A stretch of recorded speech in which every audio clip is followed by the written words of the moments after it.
Kenyan leader who made history as the first speaker of the modern Senate of the Republic of Kenya. He began his political journey at the age of 31 and was elected as the Member of Parliament for Turkana, representing a region at the intersection of Kenya, Uganda, and Ethiopia. Now, during his parliamentary career, he has served as Assistant Minister for Planning and National Development and held roles on various committees, including budget, ICT, and leadership, parliamentary network, health, population, and development. Right Honorable Ekwe Ethuro was instrumental in establishing several parliamentary caucuses, such as Pastoralist Parliamentary Group, Kenya Women Parliamentary Association, and the Population streaming issues such as reproductive health, FGM, minorities, and marginalized communities. Now, he has played major role in the development of the 2010 Constitution. Yes.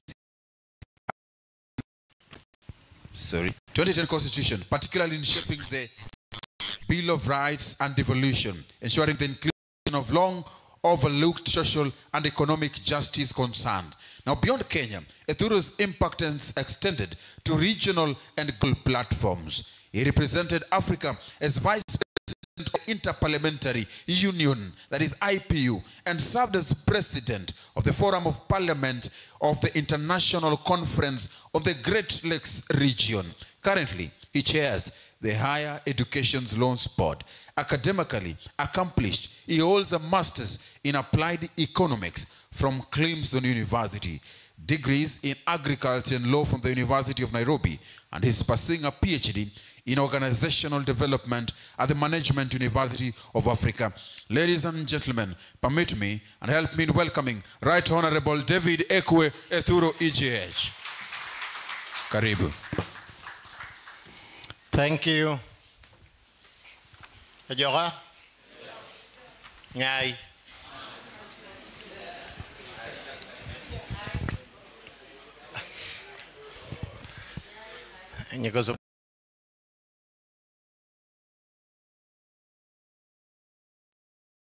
His Excellency, the Deputy Governor, my own village mate from Kalakol,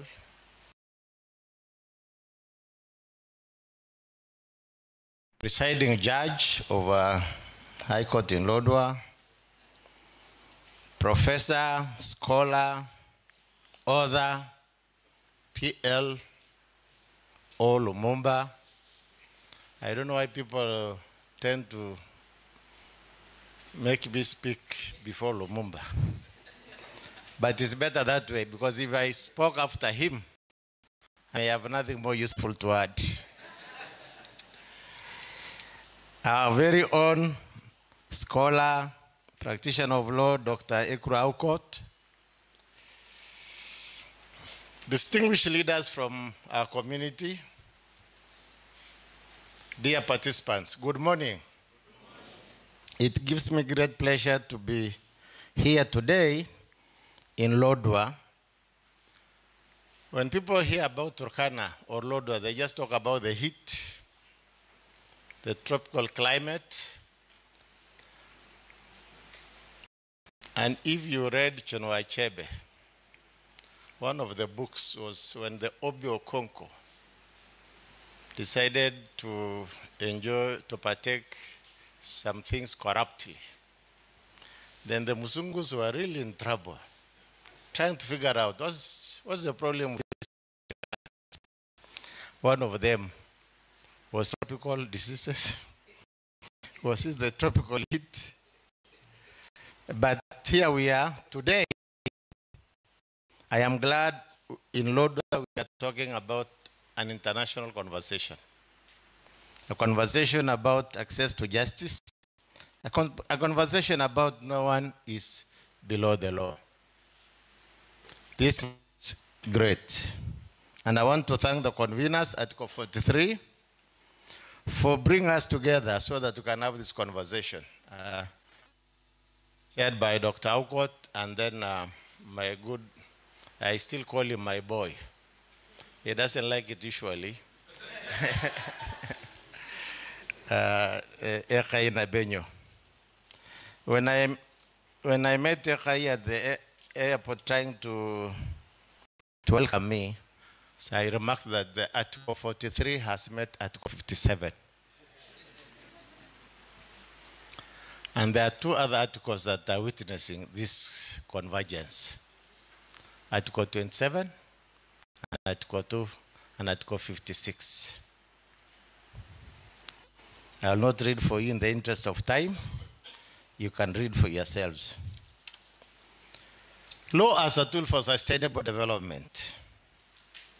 The law, my friends, is not just about rules, punishments, or procedures. The law is the foundation of peace, prosperity, and shared progress.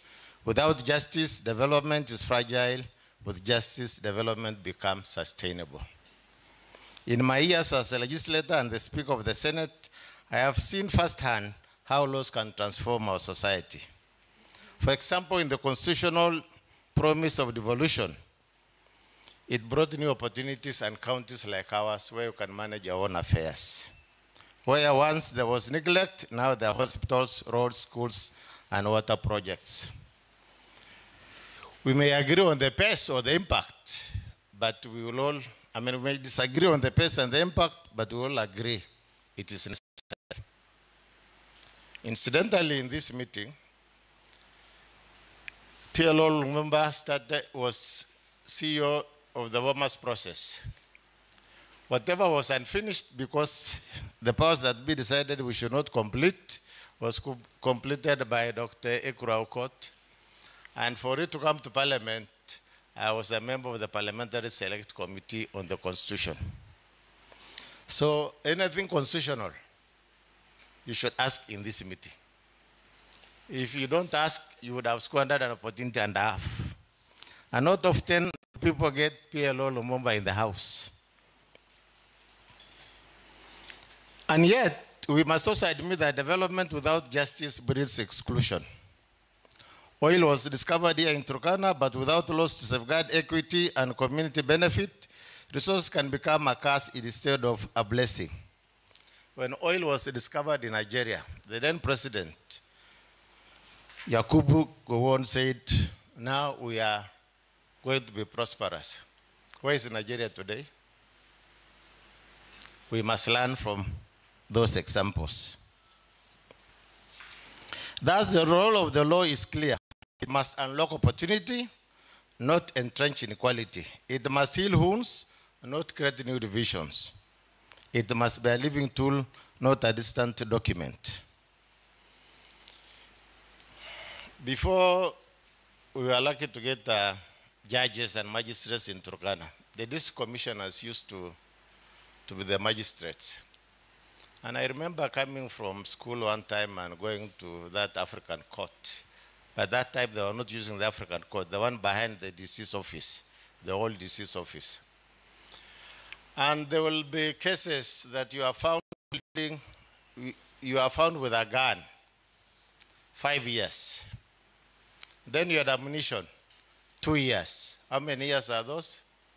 7 years. Now, in a society where security is wanting, why would you blame me for having a gun? And I think these are things that the Speaker of the County Assembly has chosen to elaborate.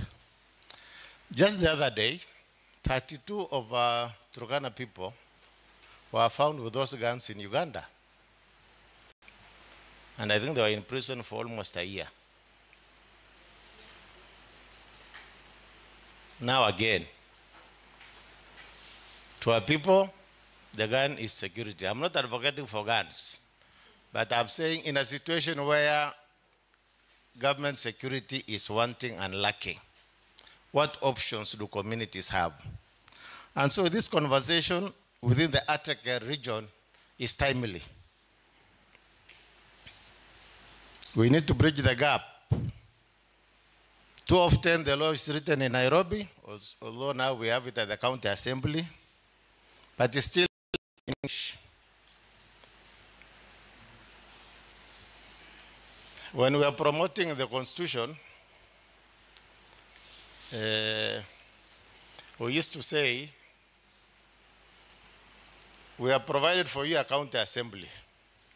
You can speak in English. If English is difficult, you can speak in Kiswahili.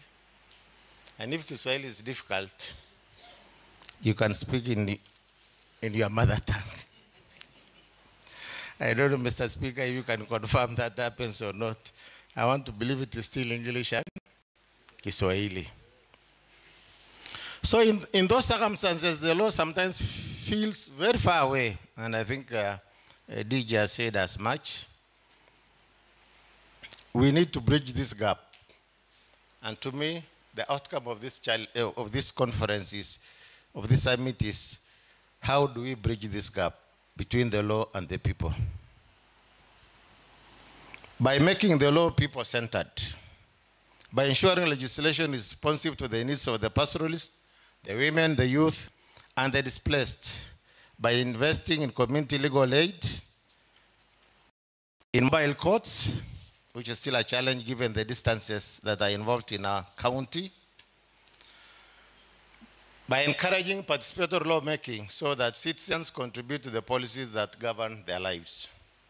The law must walk where the people walk. It must speak the language of the people. Only then will justice stop being a stranger and become our neighbor. Now allow me to speak as a son of Turkana and as a member of the wider Atagar community. For centuries long before colonial courts or modern parliament, the Atagar people resolved disputes through elders' councils, through compensation, through reconciliation. These systems were not perfect, but they were accessible, legitimate, and restorative. Today, we must recognize that traditional justice does not compete with formal systems. It complements them. And I think Turkana is known for pioneering the work on small claims courts. When courts are far away, when lawyers are unaffordable, the wisdom of elders can still bring peace and justice. And beyond justice, for survival. People, the Turkana, Karmojong, Nyangatom, Toposa, Gia, Teso, share bloodlines and traditions. Challenge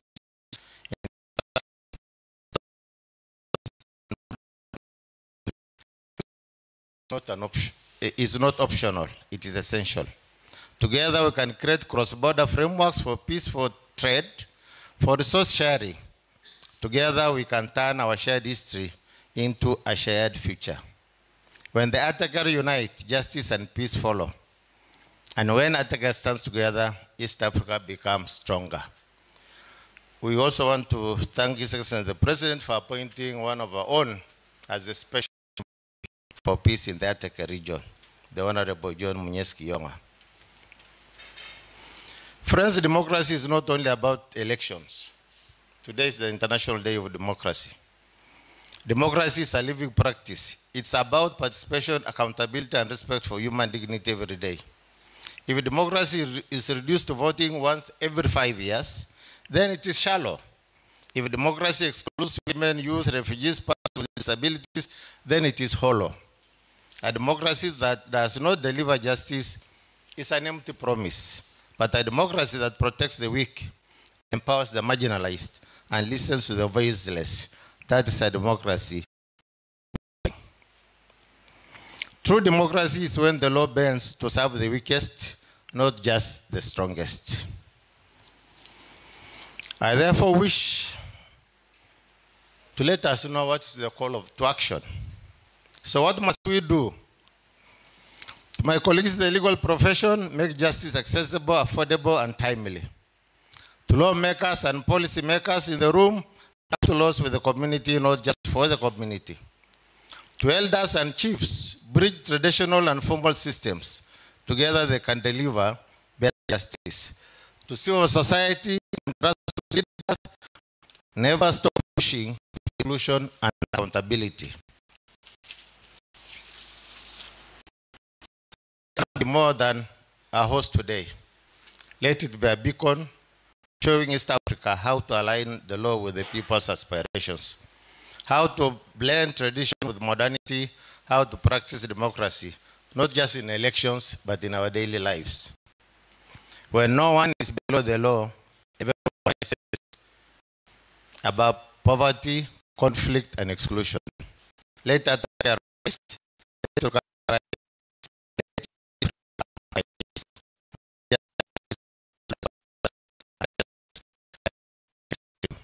Thank you.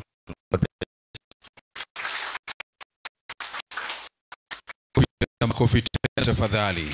Makofi tena. Thank you so much. The Senate of Kenya, and of course, marvelous.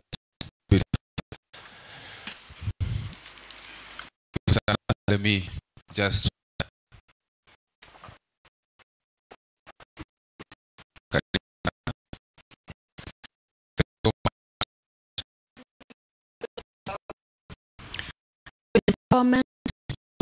empowerment, economic empowerment, and today we are talking about legal empowerment.